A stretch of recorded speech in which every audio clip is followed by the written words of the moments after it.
يا ويلي على طاوة الطماطة. باذنجان، البوتيتا، بسم الله.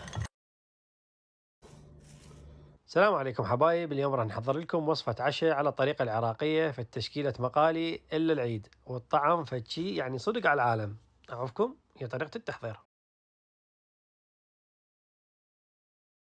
بس أنا أول شيء راح نحضر الكباب طاوة. راح نجيب كاسة وعندي هنا لحم مثروم. طبعا كمية اللحم المثروم حسب الرغبة مالتكم. راح أضيف عليها بصلاية صغيرة مثرومة ناعم، معدنوس مثروم ناعم، وعندي هنا رشة فلفل أسود، ملعقة صغيرة كركم، ملعقة صغيرة كاري، ملعقة صغيرة بهارات كباب طاوة، وملح. الملح حسب الرغبة. هسه راح نضيف طحين. راح أضيف هسه 3 ملاعق وسط طحين، وأشوف إذا أحتاج بعد لو لا. هسه نبدي نخبطهم خبطة معدلة. وهيجي العجينة مال كباب الطاوة صارت عندنا جاهزة. هسه عاد قبل نكبكبها ونقلي. هنا راح نجيب طاوة وراح أضيف فيها شوية زيت. هيجي تمام. هسه هاي هنا كباب الطاوة بعد ما كبكبناه بهذا الشكل. هسه ننزله بسم الله. هنا عندي طاوة ثانية راح انزل بيها الباذنجان بعد ما نقعته بمي وملح، حتى في حال بيه مرارة نتخلص منها. نخلي الباذنجان على نار عالية. هسه هذا هنا بعد ما صار بهذا الشكل نقلبه على الوجه الثاني. بس يحمر عندنا من الوجه الثاني يكون جاهز. وين ما يستوي عندنا الباذنجان حبايبي راح نجيب طاوة. عندي هاي طاوة نحاس يطلع بيها الطماطة غير شكل. راح اضيف شوية زيت. راح انزل هاي الطماطة الكرزية تخبل فل.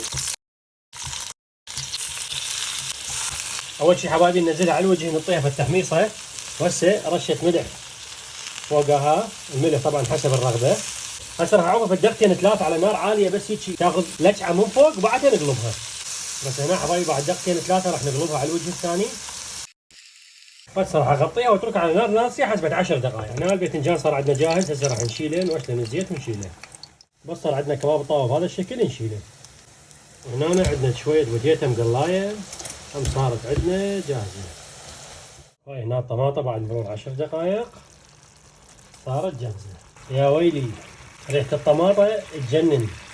هسه راح نطفيها حبايبي. وصارت عندنا الطماطة جاهزة. يا ويلي اذا تشوفون المنظر ضيم. يا ويلي على طاوة الطماطة قاعدة هنا. هنا عندنا صحن التقديم مالتنا راح ننزل بيه كباب الطاوة مالتنا. عندي هنا شوية باذنجان. هنا ننزل البوتيتا بسم الله. واكيد وياه معون الطرشي. بس هنا نسوي مجال نخلي شوية معدنوس.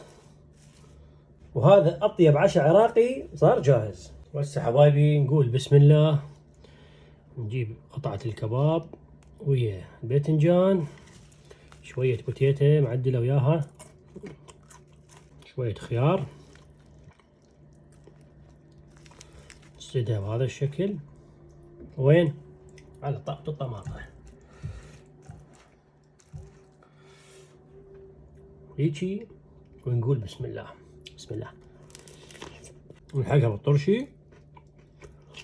والخضرة أكيد ما ننساها. يعني مستحيل أكون أطيب من هيك عشاء. يا ويلي تفضلوا. بسم الله. يعني فعلا على العالم. هنا وصلنا لنهاية الفيديو حبايبي. حبينا نشارككم هذا العشاء البسيط اللي ذكرنا بأيام زمان. إن شاء الله نشوفكم فيديو جديد. تحياتي لكم.